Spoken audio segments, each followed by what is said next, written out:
कृष्णाय वासुदेवाय देवकी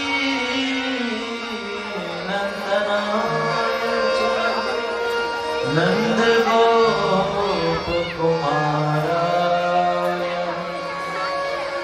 गोविन्दाय नमो नमः। सदा परिभवामभीष्टदोहम्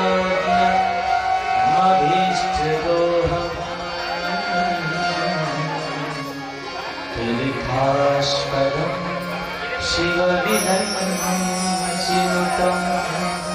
शरण्यं भिद्याद्विहं प्रणतपाल भवाद्विभूतम्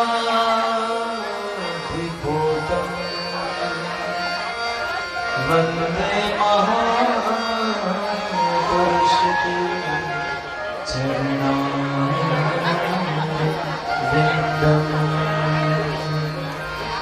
कृष्णाय वासुदेवाय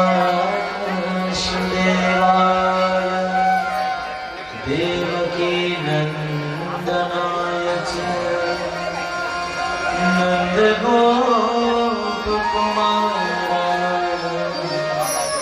गोविन्दाय नमो नमः। या कुन्देन्दुतुषारहारधवला या शुभ्रवस्त्रावृता या वीणावरदण्डमण्डितकरा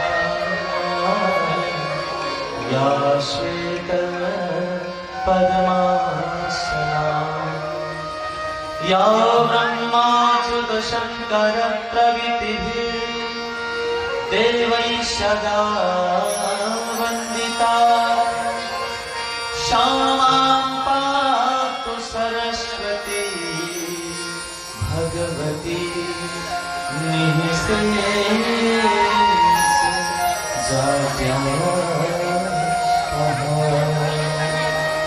नारायणं नमस्कृत्य नरं चैव नरोत्तमं देवीं सरस्वतीं व्यासं ततो जयमुदीरये।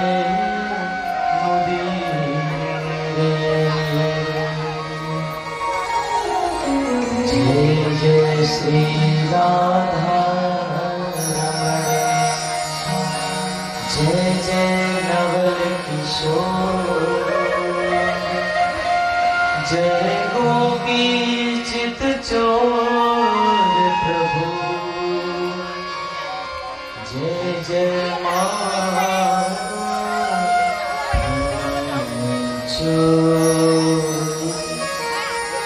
जय जय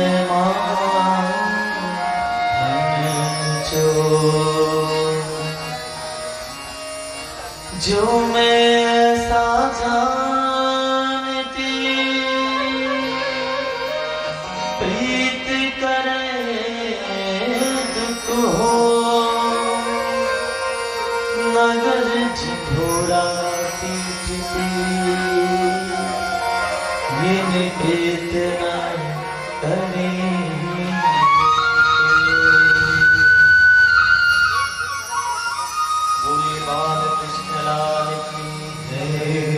वृंदावन बिहारी लाल की जय सच्चिदानंद भगवान की जय शालिग्राम भगवान की जय जगन्नाथ स्वामी की जय बोलो सुखदेव भगवान की जय बोलो व्यास नारायण भगवान की जय बोलिए श्रीमद् भागवत महापुराण की जय।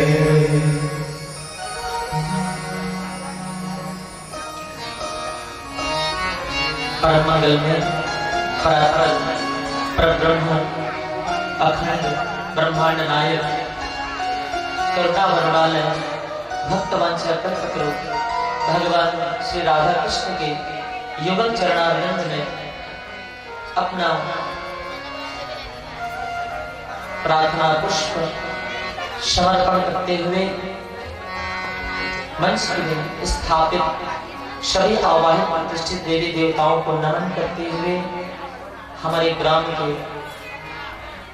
मंच पर व्यासपीठ के पृष्ठभाग में विराजित हम सभी आवाहित देवी देवताओं को नमन करते हुए देवादिदेव महादेव श्री सिद्धेश्वर भोले बाबा को प्रणाम करते हुए मैया समलेश्वरी जी के श्री चरणों में शीश नवाते हुए और आज यहाँ मंच पर स्थापित सभी विप्र ब्राह्मण देवताओं को नमन करते हुए और आप सब यहाँ कथा श्रवण हेतु आए हुए सभी भक्तजन सभी श्रद्धामयी माताएं और ज्ञान वैराग्य के स्वरूप आप सभी श्रोता समाज के हृदय में विराजमान उस बांके बिहारी के प्यारे सुंदर स्वरूप को राधा कृष्ण की माधुरी मूर्ति को नमन करते हुए प्रणाम करते हुए आइए हम आज की कथा गंगा में प्रवेश करें। इससे पूर्व हम अपने मन को वाणी को अपने कर्म को पवित्र करते हुए एक पल के लिए कुछ पल के लिए हरि नाम संकीर्तन प्रभु नाम संकीर्तन बोलिए भागवत भगवान की जय।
कुछ बिहारी।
श्री राम महामंत्र का एक बार प्रेम से भाव से हरे राम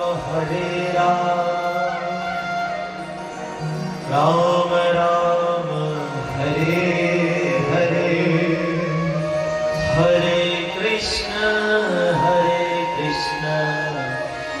कृष्ण कृष्ण हरे हरे। बोले बाल कृष्ण लाल की जय जय, बोलो कृष्ण कन्हैया लाल की जय, बोले वृंदावन कृष्ण चंद्र की जय।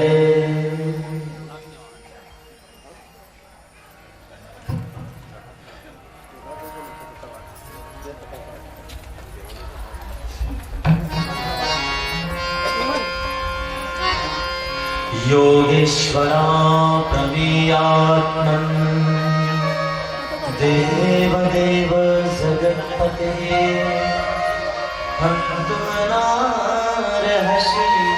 कल्याणं भाकरं मे महाभुज। असाद्विदं त्वया कृष्ण कृष्ण कृष्ण जगत्सितम् अपनं वक्रो केसानां वैरूप्यं सुहृदो वदः। आज बोले कृष्ण कन्हैया लाल की जय जय, बांके बिहारी लाल की जय हो। आज विप्र ब्राह्मण बंधुओं का हमारे शिव की स्थल में आज आगमन हुआ है।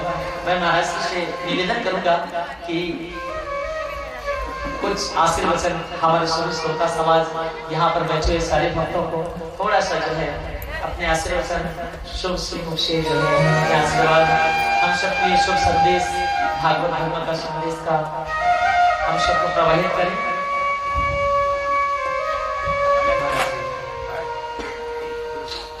हरि सुस्ति हरि कृष्णं कृष्णमज्जा जुगुप्सितं वपनं ममासुके स्थानां वैरूप्यं सुहृदो वदः।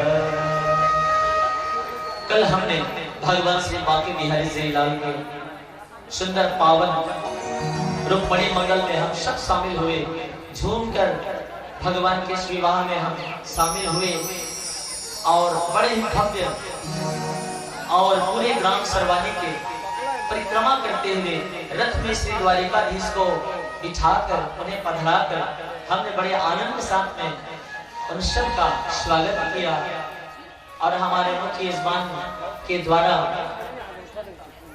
मैया रुक्मणी को पुत्री बनाकर आज उसे हम ग्राम सरवानी से बड़े ही प्रेम भाव से जो विदा किए।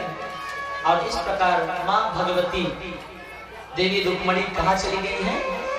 अब अपने ससुराल चली गई है, अपने पिया के घर, अपने द्वारिकाधीश के घर। और जब से बलदाऊ भैया की धर्मपत्नी रेवती मैया और श्री रुक्मणी मैया जब से उस घर में नई नवेली बहन बहू बनकर की गई है, वहां का ऐश्वर्य, वहां का माधुर्य, इतना आनंद छा गया है। जब किसी घर में नई नवेली बहू आती है तो उस घर का जो आनंद होता है, जो शोभा होती है, वो अपने आप जो है बढ़ जाती है। घर में लक्ष्मी जैसी बहू आते ही घर स्वर्ग बन जाता है। और उसी तरह से द्वारिकापुरी तो पहले से ही भगवान का निवास स्थान रहा है, आनंद का धाम रहा है। लेकिन आनंद के साथ में जब नारायण के साथ में लक्ष्मी जो है आकर विराजी द्वारिकापुरी में, तो वहां मानो सचमुच वैकुंठ भी वहां पर उतर आया है। साक्षात वैकुंठ जैसा जो है जान पड़ता था। एक वैकुंठ ऊपर ब्रह्मलोक में और एक वैकुंठ समुद्र के ठीक बीचों बीच स्थापित से द्वारिकाधीश द्वारिकापुरी में जो है रहने लगे। और भगवान जी का यह जो है रुक्मणी के साथ में प्रथम विवाह है, जिसमें लक्ष्मी स्वरूपा कन्या भगवती रुक्मणी के साथ संपन्न हुआ। रुक्मणी साक्षात महाभगवती लक्ष्मी है, गोपी नहीं, गोपी से बल्कि और ऊपर भगवान नारायण की अर्धांगिनी, और लक्ष्मी केवल नारायण की ही होती है। आया था शिशुपाल मैया रुक्मणी से विवाह करने, लेकिन बंधुओं लक्ष्मी सिर्फ नारायण की ही हो सकती है। हम हमारी और आपकी लक्ष्मी जो है वो केवल हमारी माता बन सकती है, या तो हम उसे अपनी पुत्री बनाना चाहें तो पुत्री बन सकती है, लेकिन पत्नी और अर्धांगिनी और सहचरी तो केवल नारायण की ही बनती है। शिशुपाल को रोना पड़ा। जिसने भी लक्ष्मी का पति बनना चाहा है उसे संसार में रोना पड़ा है, और जिसने लक्ष्मी को अपनी पुत्री माना है, जिसने लक्ष्मी को अपनी माता माना है, सदैव मैया उनके साथ रही है, जीवन भर रही है। और लक्ष्मी तो चंचला है, लक्ष्मी चंचला है, एक जगह ठहर कर नहीं रहती, लेकिन एक बार उसे अपनी माँ बना लो ना, तो जिस प्रकार माँ अपने बेटे से प्रेम करती है, वैसे ही रुक्मणी मैया आप और हमारे घर में वो चंचला लक्ष्मी अचला बन करके हमारे घर में रहती है। और जब इनका विवाह हुआ तब जो है इनका एक पुत्र हुआ। पुत्र के रूप में कौन जन्म लिया?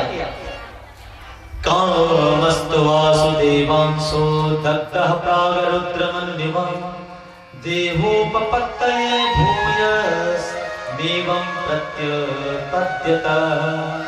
भगवान का पुत्र बनकर के स्वयं कामदेव महाराज आए हैं। वो काम जो राम का दास है। और यह कामदेव क्या हुआ था? जब भगवान शिव की तपस्या को भंग कर दिया था, तब भगवान शिव जो है इन्हें तीसरी नेत्र से भस्मी भूत कर दिया था। मानस का बड़ा ही सुंदर प्रसंग है यह। एक बार एक दुष्ट तारकासुर ने जन्म लिया। ब्रह्मा जी का तपस्या करके वरदान मांगा कि मैं शिव के पुत्र हाथों मेरी जो है मृत्यु हो, ऐसा मुझे वरदान दे। ब्रह्मा जी जो है इस बात को स्वीकार कर लिए, तथास्तु कह दिया। सारे देवताओं को कहने से अब जब तक शिव जी का तारकासुर का जो आतंक था वह पूरे तीनों लोक में छा गया, और जब तक शिव का पुत्र होगा नहीं तब तक इसकी मृत्यु होने वाली नहीं थी। और शिव जी कहा किसमें चले गए हैं? संवत 87,000 वर्षों के लिए समाधि में चले गए हैं। अब उन्हें जगाए तो जगाए कौन? जब तक शिव जागेंगे नहीं तब तक उनका पुत्र होगा, वे विवाह नहीं करेंगे। जब तक विवाह होगा नहीं तब तक उनका पुत्र नहीं जन्म होगा, और जब तक पुत्र जन्म का नहीं होगा तब तक तारकासुर का वध नहीं होगा। सारे देवताओं ने मिलकर कहा कि हे कामदेव, आप दूसरों की तपस्या, साधना, भक्ति भंग करने में, उन पर आपको अंकुश करने में आप बड़े समर्थ हैं, आप ही जगा सकते हैं। प्रारंभ में तो कामदेव ने जो है भयभीत हुए, शुरू में नहीं माने, लेकिन देखा कि देव कार्य है, जगत का कल्याण है, सबका हित है, और सभी के हित में अगर यह मेरे द्वारा कार्य होता है, भले मेरे प्राण चले जाए, लेकिन इस प्रभु कार्य, देव कार्य को मुझे करना है। चले गए अपने अनेक सहचरों के साथ में। कहा? जहां कैलाश में भोले बाबा तपस्या में जो है लीन थे। अनेक अप्सराओं को वहां साथ मिला करके अनेक राग रागिनियों से क्या करने लगे? उनकी तपस्या पर विघ्न बाधा पैदा करने लगे। जो शीत और ठंड से, शीतल से भरा हुआ, ठंडक से भरा हुआ जो हिमालय था, अपने बसंत ऋतु के आगमन से, अपने तपोबल से, योग बल से ऐसे ऐसे दृश्य उपस्थित कर दिए जिसे कोई भी जीव, ऐसा वातावरण छा गया। अगर साधारण जीव, अगर कोई साधारण पामर जीव अगर उस स्थान पर चला जाए तो काम से वशीभूत हो जाए। अनेक अप्सराएं मिलकर नृत्य करने लगी, गान करने लगी, ऐसे ऐसे सुगंधित मधुर संगीत बजने लगे जिससे किसी भी तपस्वी का मन अपने आप जो है तपस्या से हट जाए। देखी रसाल जब वर्षा था, देखी रसाल जब वर्षा था, यही पर चढ़े मदन मन माता, यही पर चढ़े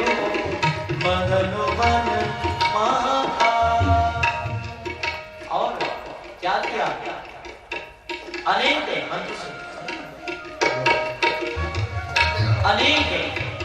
सुगंधित वायु से वातावरण सुगंधित हो गया, मधुर संगीत बजने लगे, फिर भी भगवान के शिव पर उस कामदेव का कोई जो है प्रभाव नहीं पड़ा।